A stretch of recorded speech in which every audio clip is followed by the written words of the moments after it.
So hello, it's me again, it's Pluto Man, and this is the second part of a tournament I played the weekend. It was BADUGI, Fix Limit BADUGI, and we're right at the moment here, second and final part I must say, and right at the moment where the bubble bursts, you can literally see it bursting right there. Here I am, I'm not in great shape, don't have a lot of chips, so see how far this little mini stack, three big bets. You have less than three big bets soon in 1 minute when the blinds go up. So how far that can take me. The good news is that down to down to 10 now actually is that you've got a micro stack. There's a payout jump at 9, there's another one at 7. So I do have a chance to just ladder up a little bit just by outlasting people. Um, but I don't I do want to give myself a chance of, if I get a good hand, I want to play it, get involved with it because I'm not here to just finish, you know, ninth or eighth or seventh. I would like to do a bit better than that. You don't have a lot of chips either, so maybe I can outlast that guy as well. Got a couple of hands before the blinds come around to me again, so it's worth watching what's going on the other table. Someone else could get sort of roped into a big pot anyway. You're 87, gives you a reasonable pot there, and now I have a pat hand right off the bat here. Down to 9 now, so I have laddered up a little bit. Um, his micro stack got knocked out. Um, and I don't love that it's gone three-way here. I really don't love it at all because I know that I could easily end up with the second best hand here. I don't know, it'd be nice if you could draw two, but I mean, you shouldn't be playing a two-card draw in this spot. You do draw two though, so you shouldn't be playing this hand at all. So he folds, just gets straight out of the way here. So he put it two small bets in there. We go 1-0. Last draw now coming up.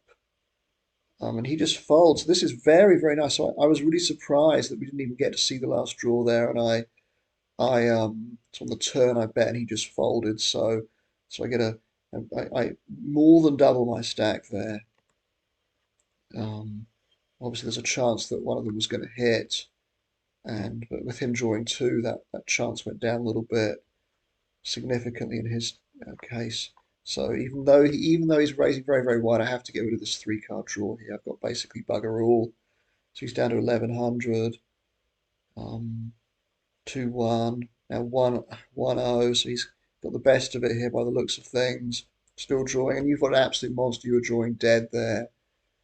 Had an absolute. So now it's final table time. There's no payout jump on reaching the final table. Next payout jump is in 7th place.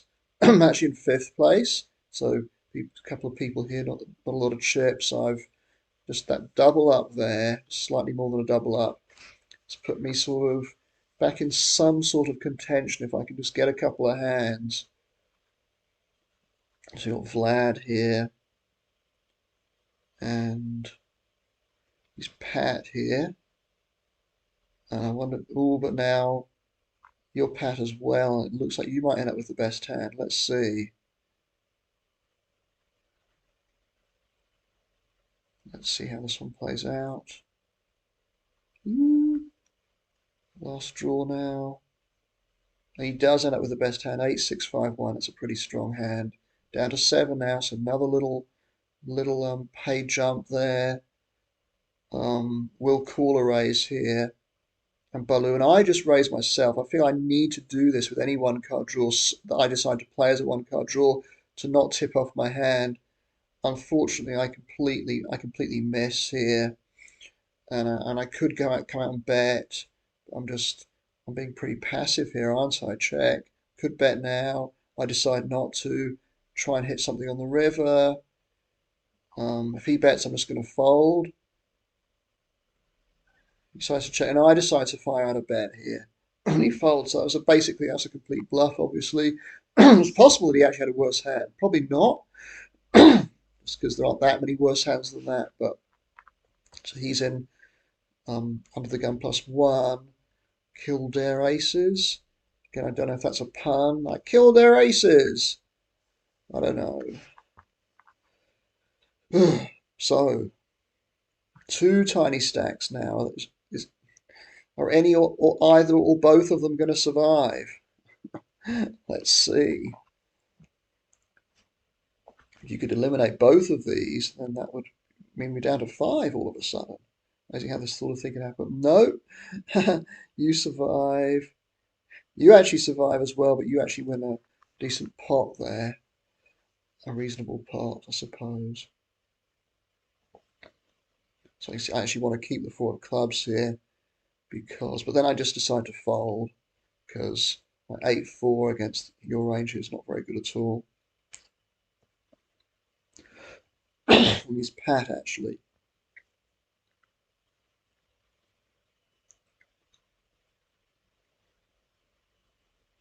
And you're not Pat there. Patrick, maybe you're Patrick, but being from Ireland and all that. Um, yeah, you get knocked out in seventh place. We're down to six. So suddenly you've got to look at the payouts a little bit. And what's interesting about this one is at the top is it's a little bit of a flat payout structure. So every place kind of matters. It's not like all the money's up at one and two or something. Um, so just check here. 198th hand coming up on closing in on 200. And we go 2-1 and he didn't bet. So I decide to bet here and he calls me on the turn. I mean, I don't like betting in the 2-1 spot. I just check. I will call a bet from him if he bets here in position. He doesn't, and I take it down. So I'm kind of glad I put in that bet on the turn. I don't like betting directly into the person who drew fewer cards than me, but he wasn't. He didn't bet on the flop, which was a mistake. Let's be honest. Fold this 6-2. It's not that great, and so still got a relatively short stack, but I've managed to not end winning that just that one pot just before the final table with my pat rough nine sort of gave me a bit of a little fillip, didn't it? If I hadn't won that, then I either would have been knocked out of the tournament or perhaps really crippled. So you end up with a king, which is not good enough. We're down to five. Suddenly getting a little bit exciting, isn't it? I'm the smallest stack out of five. And you can see the payouts are getting up there a little bit now. $22 was what he got, I think, for finishing sixth there, wasn't it? I think so. So obviously, I just take that down under the gun there. So now, and this is where I feel I kind of maybe went wrong. I get a small flush here. Now, in a cash game, I would almost certainly raise this and then pat it almost all the time. And for some reason here, because it's a tournament, I decide not to do that. And I feel that, if I'd done that and then just bet, pat all the way, probably release it if he raises and let it go. Unfortunately, he's drawing one. Now I draw three, and it's so easy to play against. So what's crazy about that? So I call here because he's drawing. He drew one, and I hit really well actually. And now he's pat. And now because the pot is pretty small here, I'm only getting 3-1 on a call. And if he really does have a pat, I'm certainly not getting 3-1 odds, and odds of hitting are not that good. So I decided to just let it go, as I feel I could have taken control of the hand just by raising and patting that flush. Now guess what I get on the very next hand? I get an even lower flush. The reason why you might want to is that I think you have to have a pat from start, bluffing range, snowing range from the start, where you just snow without a Badugi. And where if you actually choose these low flushes, these are all cards that people would want in their hands. So it reduces the chance they're going to have a Badugi or something like that at the beginning, and it also reduces the chance they will hit one if they have a strong, if they hit a Badugi later on in the hand on later streets. So I think I missed a trick there, both on both occasions. I could re-raise there, and in fact, I think I mean that one's a little bit more marginal because re-raising's a bit risky. But I would at least, and then of course he ended up um, re-raising himself. Naught naught on the turn here. He bets, he folds. Okay, so look, he's got a big stack. He's got twice as many chips as anybody else. Double this Sidzu boy's stack. He's stacking chips, isn't he? Here I've got ace two. I decide to open it up on the cutoff, and I get three bet. Can't fold against this Skaz, whatever his name is. And I have to call here. 8-2-1 is nothing to get excited about, but you want to play. So you need to play this as a one card draw. I think as a nut, if you hit a nine, then I don't know. So now then, I decide the sensible thing to do here is just to raise. I could what you might call freeze, and then just call the bet and pat to make sure that he doesn't decide to break something, because that could be but it's not as such a big in triple draw. That's a play you want to make quite often. So I just raise here for some value. I'm going to bet the river as well here. So but not in this case. So he actually is pat. Oh, ha! So now my hand is not so good. If he goes and bets the river, I was cool. But I feel I'm just gonna check it back here. And we had a king. That's a really interesting one. He's in a tough spot there actually. Does he pat the king or does he draw? Ooh, that's why you need to raise there with a quite a wide variety of hands to put people with hands like this in tough spots. Without Badugi, sometimes you need to raise. And it's difficult in a tournament because you know that it's a large portion of your stack every time. But yeah, you need to do it. You need to do it. Even if you miss, you need to do it right.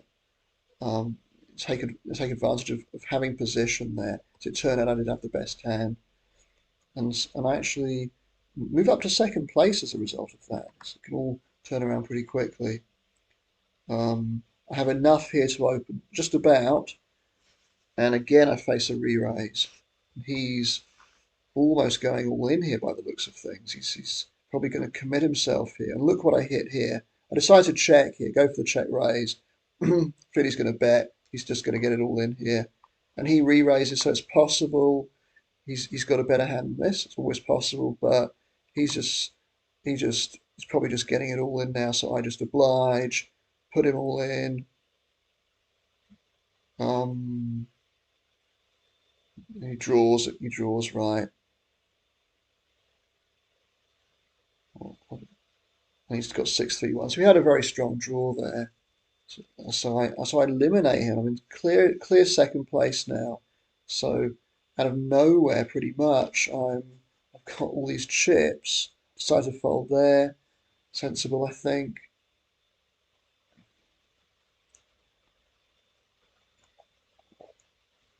And we go down to four. Something the payouts kind of matter. It's $30 for fourth place. A bit over 30, I think. A bit over 40 for second place. A bit over 50 a bit over 40 for third. A bit over 50 for second, and a bit over 70 for a win. I'm sure I've got that. I think I've got that about right. So I'll open my 5-1 here on the button. Um, obviously, I've lost a little bit of chippage here, have I? No, I haven't. Thought I was up to 70,000 for some reason, but no, I wasn't. So now 1-2. He doesn't bet. He needs to bet there. I just I bet because I've hit a Badugi, obviously. I bet. And I'm going to bet the river as well. Some people might get a little bit suspicious when you draw two and goes to a pat. Um, if he bets, I'll just call him. I bet this, and he folds. Okay. So I feel I have to bet that one. 4-2, I could raise it on the cut-off. I don't think it'd be terrible, especially with all my hearts and diamonds live, but I decided to let that one go. It wouldn't have been a terrible raise there at all, actually. 60,000. I've got a big ship lead over these two, and I really don't want to bust before either of these. So I feel like if I don't come at least second, I'll be a little bit disappointed here. I'm not that far behind you now either. Well, a little bit, but I'm not in terrible shape against him. So, but because my hand's garbage here, I just let it go. Got a good draw here. Obviously, open this up here. Nothing else to do. He calls me, I bet. Hits. I'm hitting really well all of a sudden, aren't I? Look at this. These Badugis, pretty strong hands. Got a good seven here. He calls. I I go out and bet. He folds. He's down to only 18 and a half. So, oh dear. Again, I raise 6-1 here, so I think it's enough to raise here in these circumstances. Doing a lot of raising, a lot of betting, a lot of patting, and now I feel well. I could actually just start patting a lot of hands as bluffs and stuff, and I'm probably going to get a lot of folds now from these two people. Not so much you, so you don't want to tangle with him. Anyway, coming up to a break now. 5 minute break, and been going since 6:13. So is that right? Yeah, 2 3/4 hours.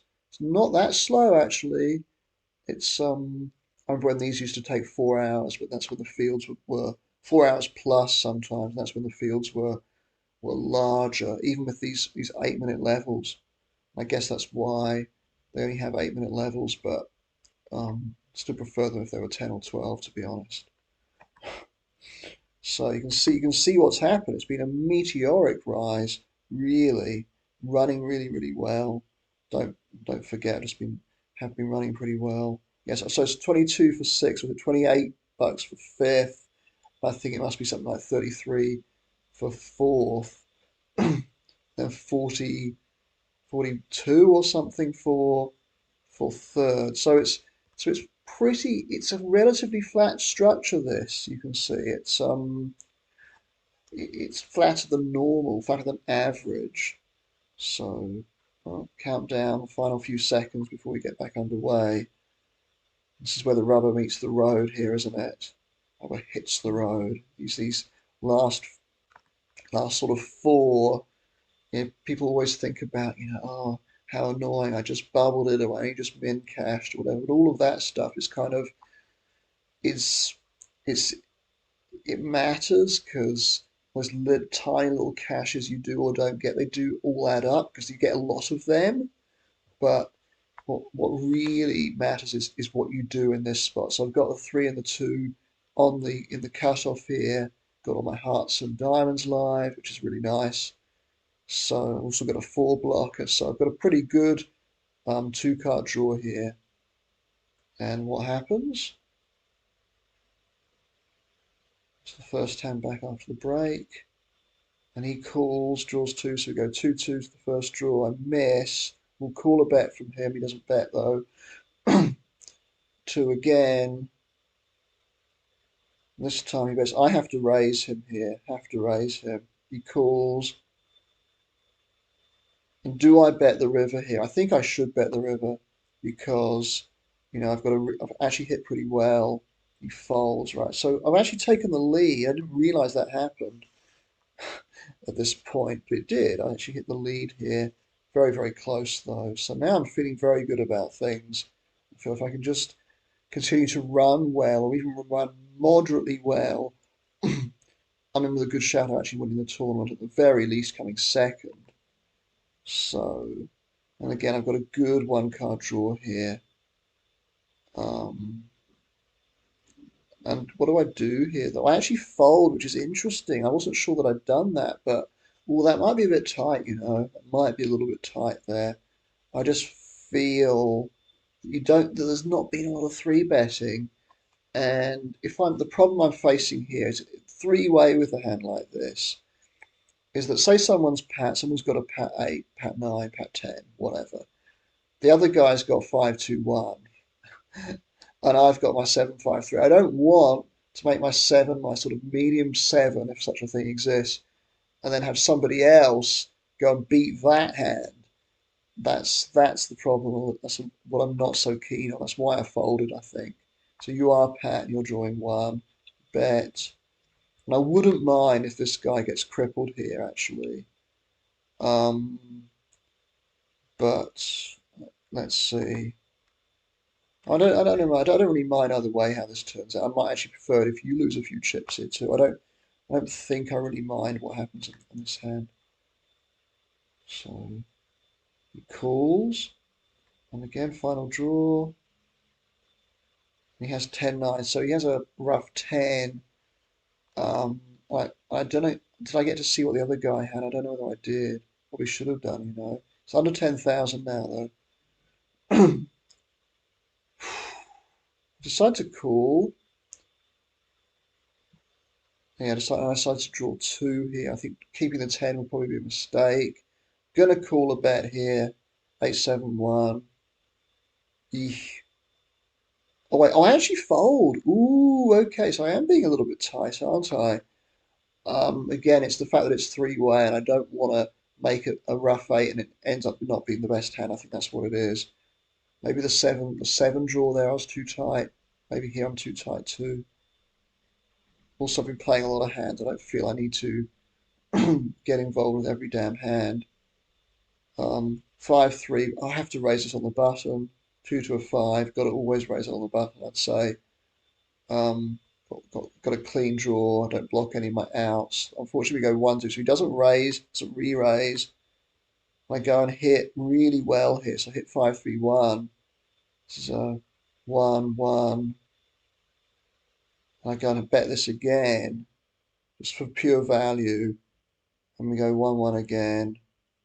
And this time, unfortunately, he bets. I feel I can't fold. I feel I've got a little bit too much hand here to fold. Don't expect to win, though.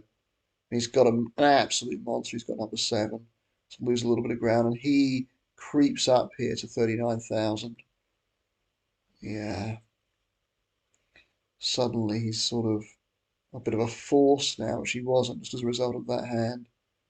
And I might not have had the best hand anyway. I think he probably, just from sheer probability, probably had the 6 draw. Might have had the 4-2-1, though. Fold this, my hand's junk, even though his stack is very small. Big draw here. Big draw. Oh, terrible just limp in there. What the hell?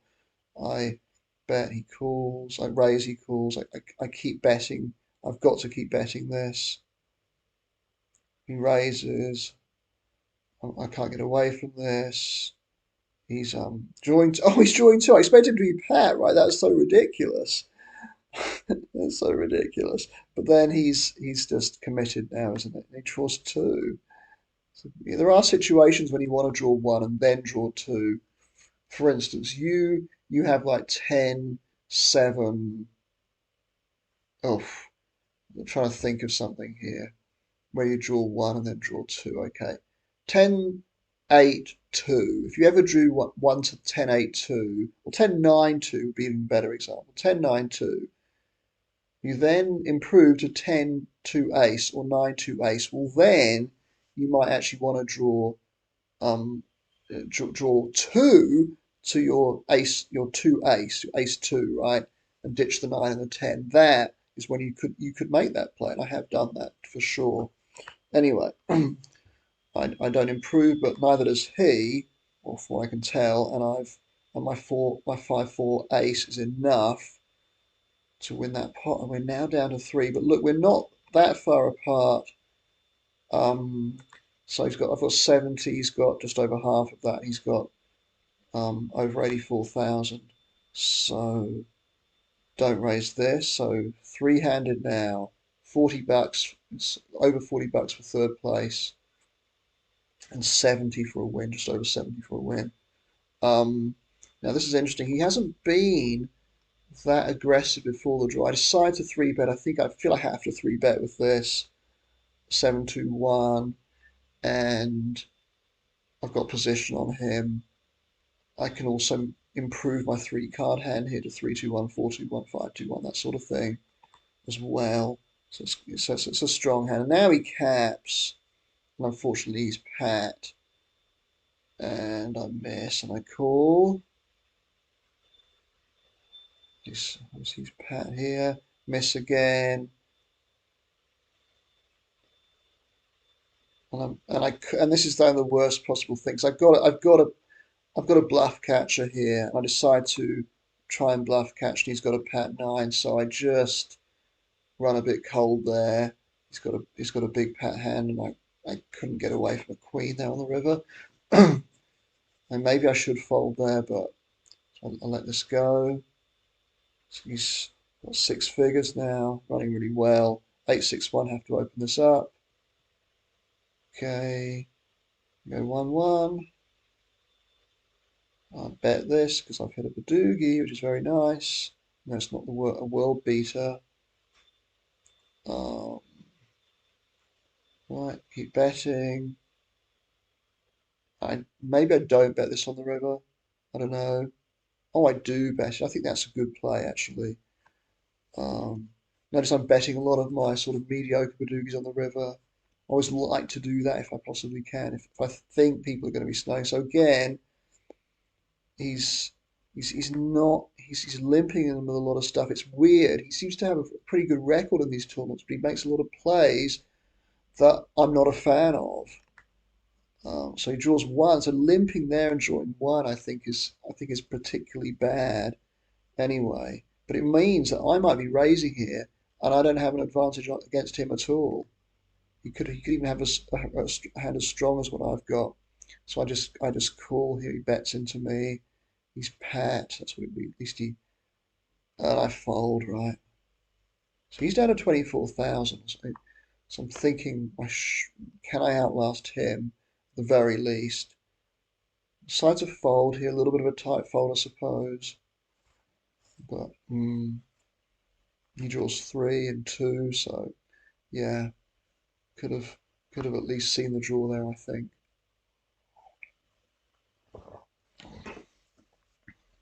One, two, yeah, I probably need to actually just needed to have seen the draw there with three way. So he's got a queen, hits the BADUGI on the river there, drawing two. 90% of the time he won't do that. He might have backed into a better three card draw hand anyway sometimes. Down to 17,000 now. um, okay, so 6-4. And I'm not seeing a lot of aggression before the draw. Because of that, I decide to fold. Or do I? I do, and might be too tight again.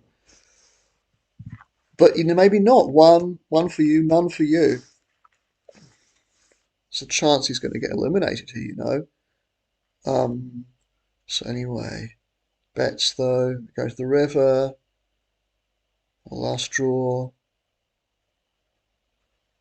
See where, and he wins with a nine. He had a pat nine. So I have to raise this because I've got such a good draw.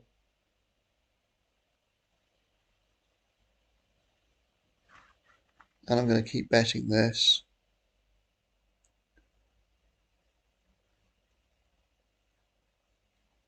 I'm going to keep betting this as well. Is he going to raise me here? No, he doesn't. Check call on the river, I guess, but I could bet here too. I win. Well, that's nice. Could have bet the river too. I felt like maybe I should have done. Probably should have bet it. Difficult if he'd raised me though. So 2-2 here. I raised the button with that one. Unfortunately, I completely miss. I feel like I'm one big pot away from being in a really nice position, but unfortunately, I go and miss again. Completely miss.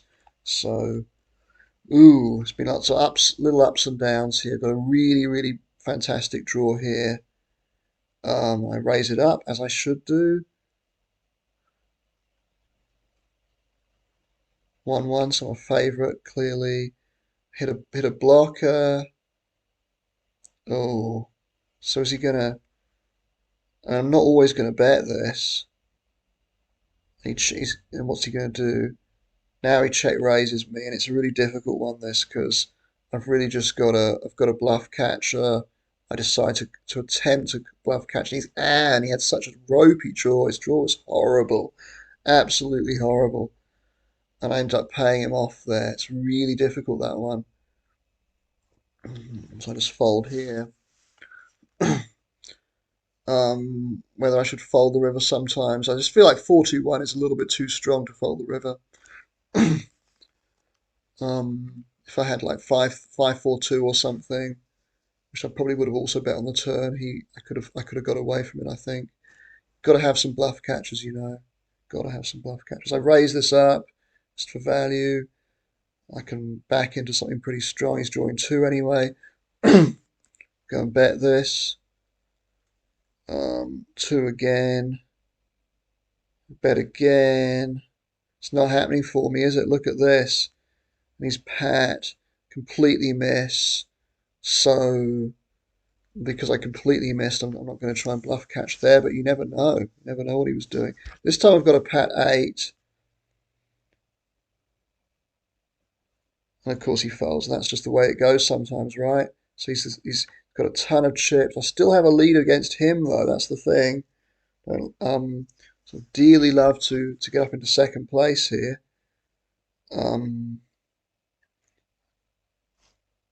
Anyway, 1-2. Again, this guy's running really, really well. Someone's just sent me a message, probably about work for tomorrow, which is fine. Have a look at that when this video's done. I hope you're enjoying it, everybody. It's three-way action in BADUGI. One person is dominating. 4 hours. No, it hasn't been 3 hours though of action here. And 1-0 final draw. What does he do? He's taking his time here, isn't he? And he calls. He makes the call. I think he actually did have a BADUGI there, you know. But now with only 8,000, I'm feeling pretty good about getting into the top two. Fold this. I haven't got anything. And I'll let this go.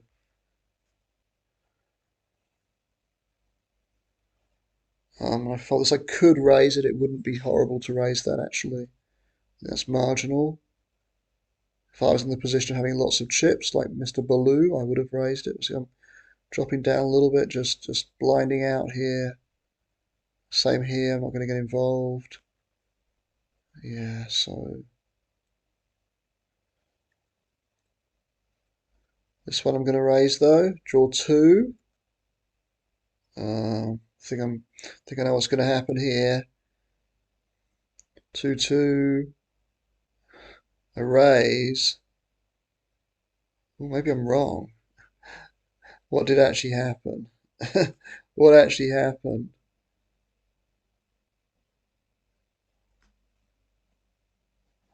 He calls.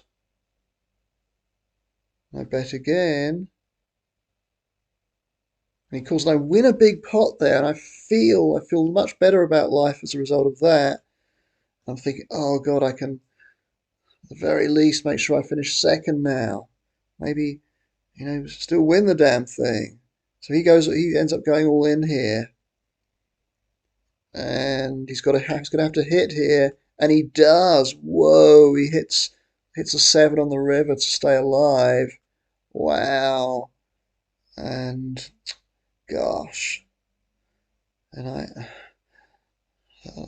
I would have really liked a heads-up battle against Baloo, but let's see what actually happens.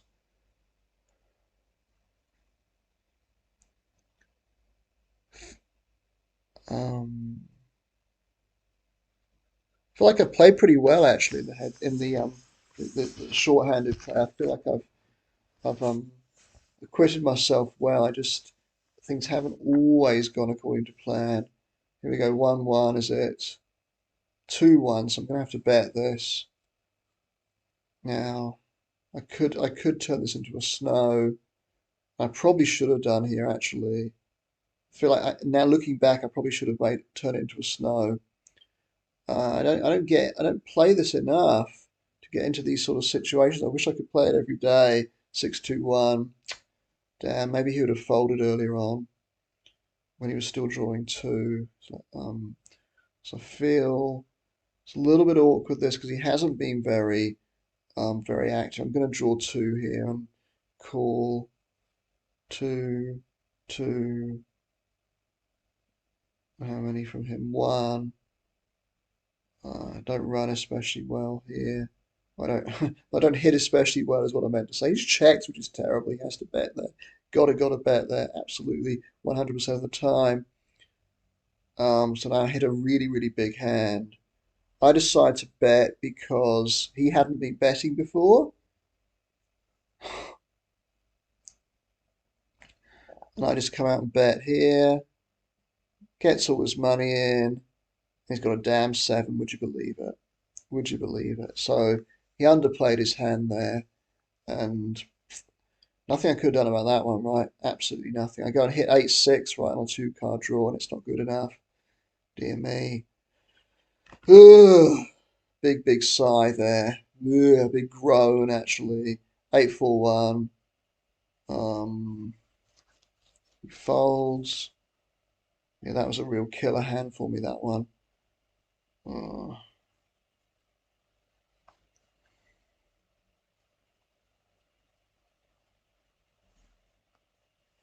0-1.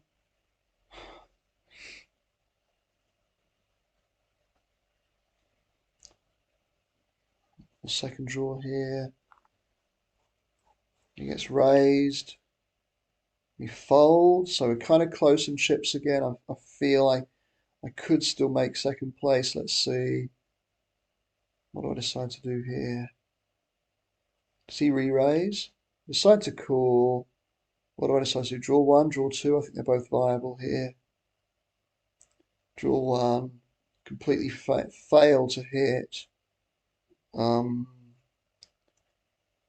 I fold his. It's a donk bet, which is a really weird thing to do. Maybe it's just to get me out or something. I don't know. Um,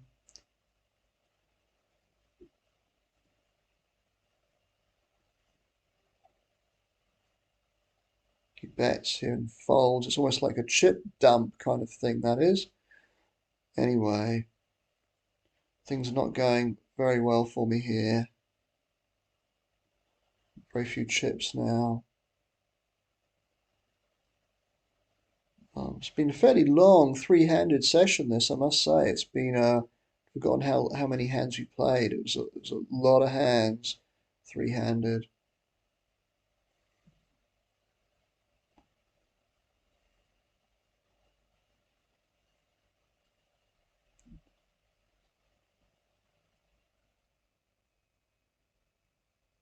Okay.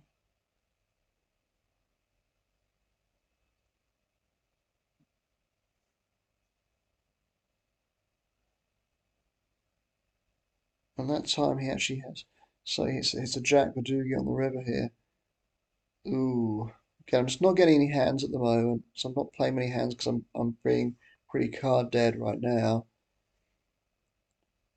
Even here I decide to fold. Ugh, really, really struggling. Need a miracle. I'm just not getting anything. A little bit frustrated by this, I think, at the time. 6-3. Probably just have to go with this one. Not now, though, because he re-raises. That's crazy. I was going to just call there, but the re-raise came in. My 6-3 really shrank in value. Uh, and now he's pat again, right? So I'm really up against it now. I get the fold again, so um, this hand here gonna put me out of my misery? Let's see. I just call and I call again and hit well there, but I've got two draws left. I've got to hit to stay in the tournament. Almost certainly he's not going to be bluffing here, I don't think. and I miss. I've got one draw left, and I miss again. Oh God, he's got a monster. He's got a 7. Okay, and that's it for me. I I get 42 bucks back from 550. I can't complain too much about that. As I said, it was a flat structure. So one of the things I always look at is the difference between first and third place, and often first and third. Well, first is kind of double what third is. Sometimes a bit more than that. Here it was less. First was less than double what third was, which is kind of interesting. So I actually benefited a little bit, I guess, from that because the difference between second and third wasn't as big as what it would often be. Like I said, I was going to be disappointed by not finishing the top two. Well, that's of course what happened. But anyway, I really don't think that Baloo played very well. I thought he did a lot of weird stuff that didn't make sense, and he lost a lot of value there. But he amassed a lot of chips in the middle doing that, which of course it's talk about small sample sizes. The sample of 50 or 100 hands there, whatever it would have been, it's not very many. It's a very much a long-term game, poker. Anyway, good tournament for me all the same. Can't complain too much. And um, yeah, so I hope you'll be back again pretty soon. Hope you enjoyed that one. Um, and next time, I don't know when that's going to be, but until then, goodbye.